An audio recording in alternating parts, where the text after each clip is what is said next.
Bien, diseñamos en el programa, les recuerdo que Isabel, al igual que María Marta y yo somos los directores y por lo tanto estuvimos a cargo de la agenda científica, y nos pusimos de acuerdo para hacer algo dinámico, un PROCON, de dónde poner el foco, si en los adolescentes y jóvenes o en las personas mayores, en cuanto al VIH. La idea es hacerlo bien peleado, así que vamos a partir. Agradezco a la doctora Analía, al doctor Barleta por la introducción y agradezco enormemente a SADI por haber patrocinado científicamente este encuentro. Creo que coincido con la doctora Analía que es sumamente importante que nos integremos en red en Latinoamérica, porque el tema del VIH, como vamos a ver, es un tema que está muy lejos de estar controlado. Conflictos de interés no tengo. Estas son mis filiaciones y mis pasiones, el SIDA Chile, Vila, y soy el presidente del comité de SIDA de la API. Esto es lo que voy a mostrarles, cómo los nuevos casos se están concentrando en los jóvenes, cómo el problema del diagnóstico, la vinculación y retención en cuidados es peor en los jóvenes, al igual que el acceso a la prevención, cómo los jóvenes tienen prácticas sexuales inseguras, y finalmente, para entregarle el tópico a mi contendora, entrar en el impacto de largo plazo de la inflamación. ¿Qué son los adolescentes? Nadie está de acuerdo en esto. El CDC dice que son las personas de 13 a 19 años, la Asociación Americana, la Academia Americana de Pediatría de 11 a 21 y la OMS de 10 a 19. Y el CDC y la OMS dicen que son adultos jóvenes o gente joven hasta los 24 años. Cosa con la que no estoy de acuerdo, creo que tenemos que ampliarlo hasta después de los 60, si están de acuerdo conmigo. Pero vamos a centrarnos en esto y vamos a alargar un poquitito los márgenes. ¿De qué estamos hablando cuando hablamos de este grupo etario? De un grupo que tiene cambios biológicos, físicos, psicosociales y cognitivos muy fuertes, experimentan una necesidad de autonomía y de independencia creciente. Los que son padres o madres de adolescentes deben luchar seguramente con esto todo el tiempo. Tienen una marcada preocupación por la autoimagen y una necesidad de ser aceptados por sus pares. Y los factores socioculturales de su entorno los impactan de mayor manera incluso que a los adultos. Y además hay factores biológicos como un incremento de la transmisión de hombre a mujer en este grupo etario. Vamos a dejar para después las conductas de riesgo en las que incurren, pero hay que tener en cuenta que la adolescencia es un continuo, no es por etapas, y que el progreso de la maduración es variable en los jóvenes, lo que lo hace un grupo no homogéneo. Y todos conocemos chicos de 15 que son bastante más adultos y otros que son bastante más inmaduros. Así que es un grupo generalmente muy complejo. Y en este grupo de jóvenes es donde se está concentrando la epidemia. Este dato es del reporte anterior de UNAIDS, no está de esta manera en el reporte actual. Y fíjense que en África, en mujeres, el número mayor de nuevas infecciones se produce entre los 15 y los 19 años y entre los 20 y los 24 años, mientras que en los hombres el mayor número de infecciones se produce entre los 25 y los 29 años. Esto sí es del último reporte del 2023, ya hemos visto varias veces, lo mostró el doctor Mosqueda el primer día, cómo en África subsahariana ha bajado drásticamente el número de nuevos casos, la estimación del número de nuevos casos en VIH, y vean países como Tanzania, Sudáfrica, Zambia, reducciones de 71%, 73%, 60% de los nuevos casos en hombres, y la disminución en mujeres es menor. O sea, están disminuyendo en ambos, pero en mujeres están disminuyendo menos que en hombres las nuevas infecciones en África. En el reporte del año anterior, si vamos al mismo grupo de 15 a 24 años, el 25% del total de nuevos casos en África subsahariana eran mujeres de 15 a 24 años y el 8% eran hombres de 15 a 24 años. En el Caribe, la situación es un poco más equilibrada. El 14% son mujeres de 15 a 24 años y el 11% son hombres de 15 a 24 años. Y lo que pasa en Latinoamérica es lo contrario. El 18% son hombres de 15 a 24 años y el 6% son mujeres de 15 a 24 años. Lo que en resumen significa que en África 1 de cada 3 nuevos casos tiene 15 a 24 años y en Latinoamérica y el Caribe 1 de cada 4 nuevos casos se da en un adolescente o persona joven de 15 a 24 años. Son cifras terribles. Y lo que está pasando en el taller, Latinoamérica lo ha ido reportando el taller y lo vimos en la mañana hasta el año 2017, el porcentaje de nuevos casos, que el 2013 el 34% eran, aquí ampliamos el rango de 15 a 29 años, pero estamos haciendo también los análisis de 15 a 24, el 34% eran de 15 a 29 años y el 2017 el 44% eran jóvenes de 15 a 29 años. Y eso bajó un poco el año 2021, se discutió en la mañana, probablemente no porque bajó la transmisión, sino que porque bajó el diagnóstico en los jóvenes. Y en los hombres estas cifras son aún más extremas, de 34 pasó a 46, y en todos los países la línea roja representa el grupo etario de 15 a 29 años, es con algunas excepciones, entre las cuales está Argentina, pero en los demás países el grupo de 15 a 29 años por lejos es el que concentra, es el grupo etario en el que se da el mayor porcentaje de nuevas infecciones. Junto con estar conduciendo la epidemia a los jóvenes, y por lo tanto, cuando hablamos de conducir la epidemia, estamos hablando de los grupos etarios en que se concentran las mayores cargas virales comunitarias, que es un concepto muy importante, Roberto estará de acuerdo conmigo, en todo lo que es la transmisión. La carga viral comunitaria aumentada, si no va de la mano con intensas y efectivas medidas de prevención, significa transmisión y aumento del número de casos. Los jóvenes, además, tienen peor acceso al diagnóstico, a la vinculación y a la retención. Yo siempre les muestro este trabajo y destaco la iniciativa del doctor Afani, Pablo Ferrer, la doctora Bastía, que hacen encuestas a raíz de iniciativas de testeo. Y fíjense que en esta iniciativa de testeo en que se hizo la encuesta, fueron principalmente jóvenes. Si mantenemos el grupo etario de menores de 30 años hasta 29 años, el 83% de los encuestados y testeados eran jóvenes. Y el 64,3% se estaba testeando por primera vez.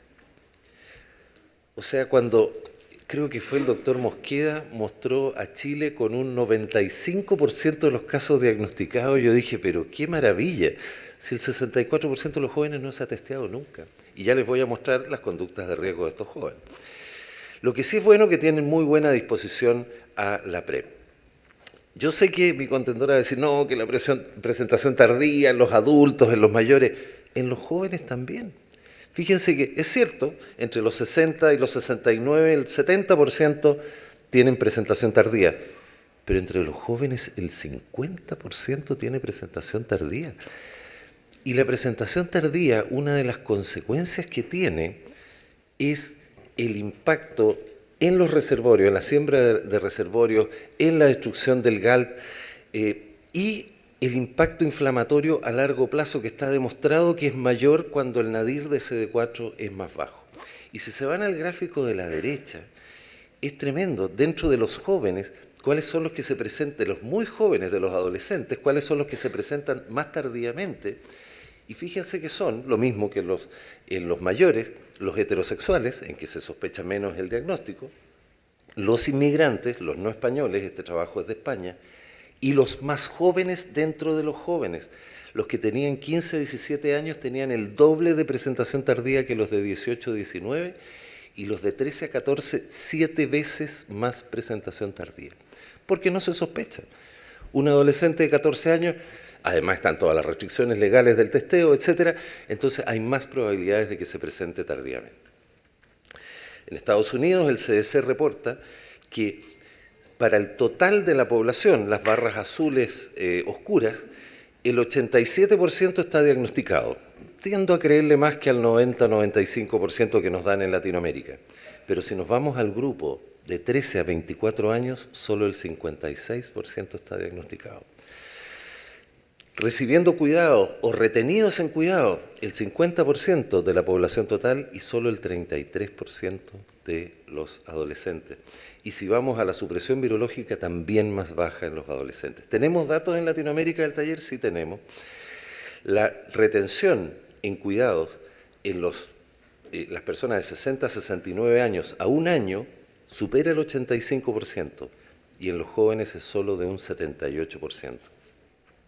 Y la supresión virológica, que alcanza el 75% en los adultos mayores, solo alcanza el 71% en los jóvenes. O sea, tenemos problemas de diagnóstico, problemas de retención y problemas, por lo tanto, de supresión virológica. Tienen peor acceso a la prevención. Esto es lo que yo siempre les digo a nuestros países de Latinoamérica. Siempre dicen que Latinoamérica es heterogénea y todo, pero hay muchas cosas en que nos parecemos. Nos gusta salir bien en la foto. A los gobiernos les gusta salir en los colores mejores. Y aquí los mejores son los azules y los verdes. O sea, todos los países tienen PrEP, salvo Venezuela. Tienen PrEP, pero hay muy poca expansión de la PrEP. Fíjense que la recomendación es que por cada nuevo caso haya al menos 10 personas en PrEP. Algunos dicen hasta 20. Hay 110.000 nuevos casos en Latinoamérica al año. Por lo tanto, la meta sería más de 1 millón de personas en PrEP y hay menos de 100.000 en Latinoamérica. Esto al año 21 había 60.000 y 40.000 están en Brasil. Por lo tanto, todo el resto de los países, y ahí los que destacan con algunas líneas un poco más visibles, son México y Haití, 20.000 personas en PrEP al año 21, les insisto, esto ha aumentado un poco en todos los demás países de Latinoamérica.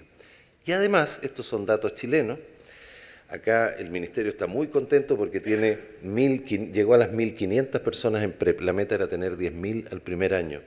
Pero fíjense que de los que están en PrEP, que son muy pocos, 15 a 24 años, solo el 22,3% de los hombres, el 14,7% de las mujeres y un poquito mejor el 32,3% de las trans. O sea, la PrEP en Latinoamérica es muy insuficiente, está mal distribuida y además es inequitativa y está llegando a los grupos que no son los que más los necesitan. Y lo mismo pasa en Estados Unidos. En la población general, el 25% de los candidatos a PrEP, estoy hablando, está en PrEP. Es bajo, pero mucho mejor que acá. Y el 75% no tiene PrEP, pero si vamos al grupo de 16 a 24 años, solo el 16% de los que la requiere está en PrEP y el 84% no está en PrEP. O sea, nuevamente los jóvenes tienen menos acceso también a la prevención. Y además son menos adherentes este estudio, y yo lo celebro porque es un estudio en adolescentes, ese acrónimo LIFT es Long Acting Injectable for Teens. Este es el mismo 0,84 que se hizo en mujeres cis de muy pequeño tamaño, 55, pero adolescentes, teenagers. Y vean las dos barras de la izquierda, qué porcentaje de mujeres jóvenes, de adolescentes mujeres, toma adecuadamente la PrEP, que sabemos que en mujeres requiere mucha más adherencia, continuidad, la PrEP a demanda no está indicada. La barra roja son los que tienen el 100% de las tomas. Por eso es que la PrEP inyectable de larga acción es obligatoria de implementar en mujeres y también en mujeres jóvenes, porque es lo único, y eso es alentador, las barras son rojas hasta el final prácticamente, mantiene la adherencia o los niveles plasmáticos o cervicuterinos, cervicovaginales, si ustedes prefieren. Cuarto punto, las prácticas sexuales inseguras. Y aquí les muestro lo que no les mostré antes. Los jóvenes tienen relaciones, hablemos afectivas, más cortas. Es muy frecuente la monogamia serial, también hay poligamia, digamos, pero la monogamia serial es más frecuente.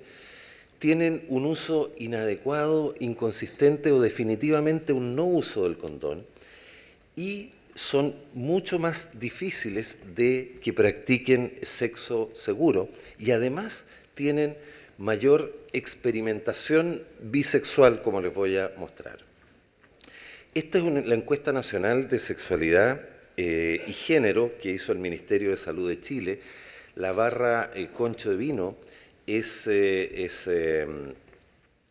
la que representa el grupo etario al que estamos hablando, de 18 a 29 años, y fíjense que por lejos es la que tiene más separación de alguna relación de pareja en el último tiempo.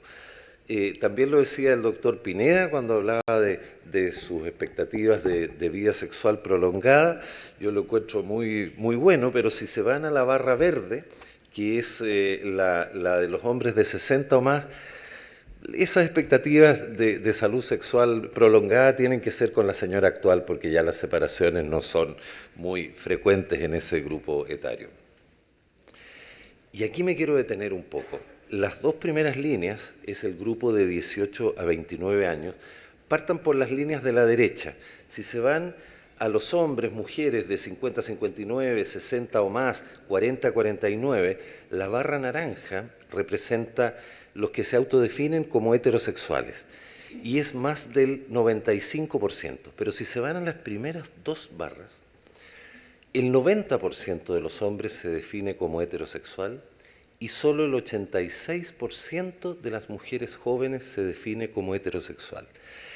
El 4,1% de los hombres se autoidentifica como gay, el 2,5% como bisexual y un 1,9% en otros. En definitiva, hay un 10% aproximadamente de hombres de 18 a 29 años que tienen o se autodefinen con una preferencia sexual que incluye hombres.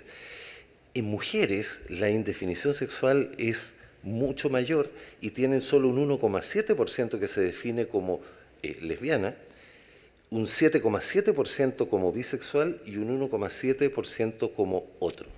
Entonces, retengan esta cifra, de 18 a 29 años, un 10% de los hombres o de los jóvenes, tiene asumido que dentro de su preferencia sexual incluyen los hombres. Pero si vamos nuevamente a la encuesta que se hizo en el estudio de la Universidad de Chile y se van a las dos últimas líneas, les insisto, habiendo un 10% que se autodefine como gay o bisexual, el 34% de los jóvenes tuvo sexo con hombres, o había tenido sexo con hombres. De 10 a 34%. Yo creo que ni con las elicitaciones ni con las expansiones de Pedro podemos hacer cuadrar esos números, lo que implica que existe un proceso de búsqueda de identidad o de experimentación que hace que muchos jóvenes tengan relaciones sexuales con su mismo sexo, aun cuando no tengan la definición de gay o de bisexual. En cambio, las mujeres más parejitas eran un poco más de un 10%, 12% que ha tenido relaciones con mujeres. Y vean el número de parejas sexuales en los últimos 12 meses. 0 a 1, 36%. Pero más de 2, que podía significar hasta 30, 41%. Y la edad de inicio sexual, los 17 guantes en más del 50% de los jóvenes. Pero entremos a las otras prácticas que le confieren riesgo. 37,9 relaciones sexuales casuales, riesgo. 6,2 relaciones sexuales colectivas, alto riesgo. 63% no ha tenido relaciones sexuales por citas por internet, pero el 27% sí por citas por internet, alto riesgo. Y consumo de drogas en el contexto de la relación sexual, más del 50%, alto riesgo. ¿Qué drogas? Marihuana principalmente, alcohol, etc. Y eso está demostrado este es un estudio antiguo del Lancet 2014, que a mayor número de drogas consumidas, la posibilidad de tener una ITS, de participar en encuentros sexuales colectivos, de usar internet para encontrar citas sexuales, de no usar condón y de tener más partners sexuales aumentaba exponencialmente. Bueno, nuevamente un homenaje a nuestra querida Ana Paulina. Ella escribió el capítulo de condón masculino y en forma muy optimista, en los estándares que ayer presentaron Romina y María Marta, y en forma muy optimista muestra que el uso del condón ha evitado 117 millones de infecciones por VIH. Pero muchas infecciones no las ha evitado, lamentablemente, porque el uso del condón, que entre paréntesis ha sido la estrategia en que hasta hace pocos años se ha basado casi únicamente la prevención en nuestra región, tiene poca penetración. Y dentro de los países en que hay menos uso del condón está Chile, menos del 50% de uso del condón. Y toda Latinoamérica tiene un porcentaje bajo de uso del condón, y los jóvenes también. ¿Qué está pasando con las ITS? Este es un dato nuevamente del CDC. Fíjense en el grupo de 15 a 19, o sea, aquí sí que les estoy hablando de solo adolescentes, ni siquiera jóvenes, y los años 2013, 2017, 2019, mujeres, hombres, parejitos, cómo ha aumentado clamidia, cómo ha aumentado gonorrea, y en las últimas dos barras a la derecha, cómo ha aumentado exponencialmente la sífilis entre los 15 y los 19 años. Se aumentan las ITS, también aumenta el VIH. Y esto no tiene que ver con PrEP, no tiene que ver con otras cosas, con todo esto que dicen, no, pero es que la PrEP y entonces van a tener más ITS. Si están teniendo ITS igual, con o sin PrEP. Y esto es una demostración de que este ha sido la otra bandera de lucha por tanto tiempo, que es la lucha contra el estigma y la discriminación, con la que todos estamos de acuerdo. Esa lucha se está ganando. Fíjense en las dos primeras columnas y nuevamente en las columnas Concho de Vino, de 18 a 29 años, en la encuesta que se hizo en Chile en 1998, el 93% de los jóvenes estaba en desacuerdo con la homosexualidad. Y en la que se hizo el 2022, el 87,4% está de acuerdo o muy de acuerdo con la homosexualidad.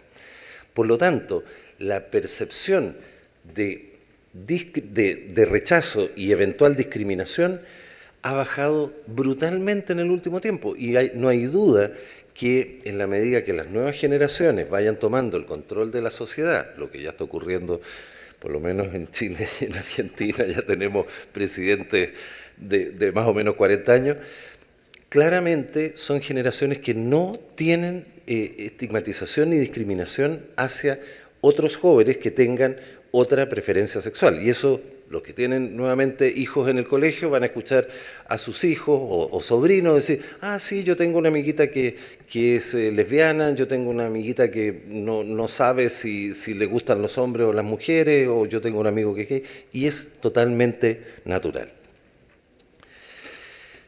Último punto, para ir terminando, creo que me queda un par de minutos. Lo que va a defender, sin ninguna duda, Isabel, es que a las personas mayores les pasan cosas terribles, que todo tiempo pasado fue mejor, etcétera, etcétera, y que se enferman mucho. Pero la verdad es que los mayores de 50, este es un estudio de Casanet, que ustedes tienen en control, son personas que entraron a control mucho antes de los 50. Y los jóvenes que nosotros estamos viendo ahora son los que van a tener 50 y probablemente van a tener problemas antes de los 50 en algunos años más.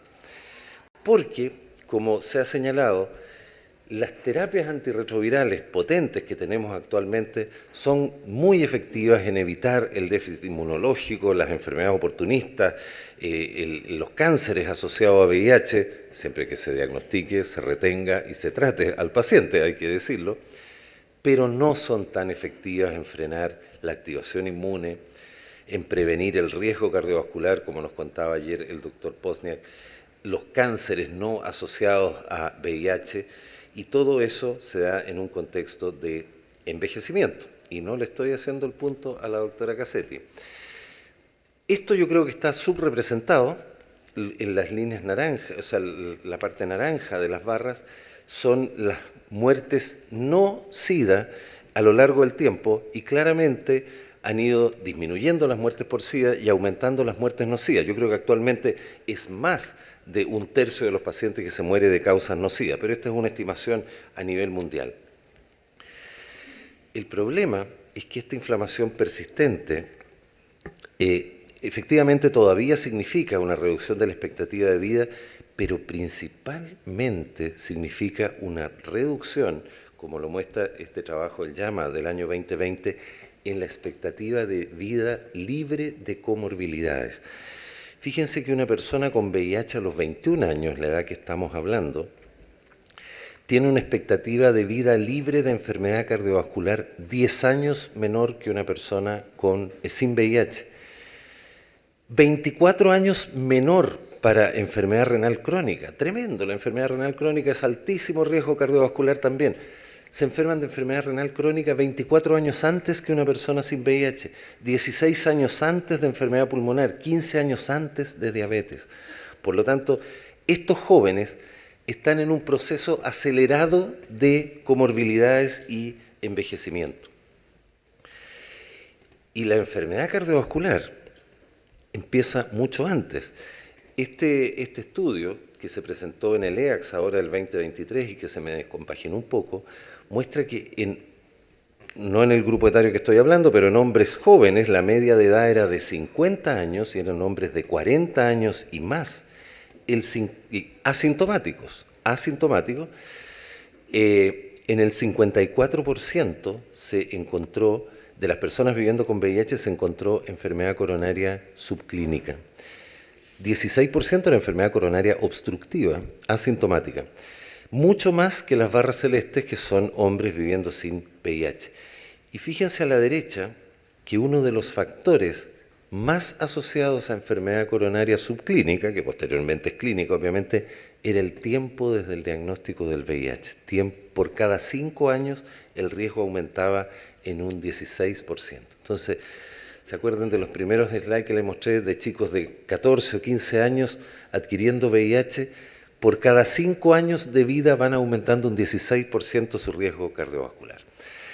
Eso quería contarles, decirles que el foco, por razones epidemiológicas, por razones de menor acceso a diagnóstico, tratamiento y retención en cuidado, y por el impacto a largo plazo de las personas que van a ser mayores en un tiempo más y reducción de su expectativa de vida, deben ser sin duda el foco de nuestra atención y particularmente en Latinoamérica. Junto con agradecer a mi hospital, al SIDA Chile, a Vila, les agradezco a ustedes y a SADI por la invitación.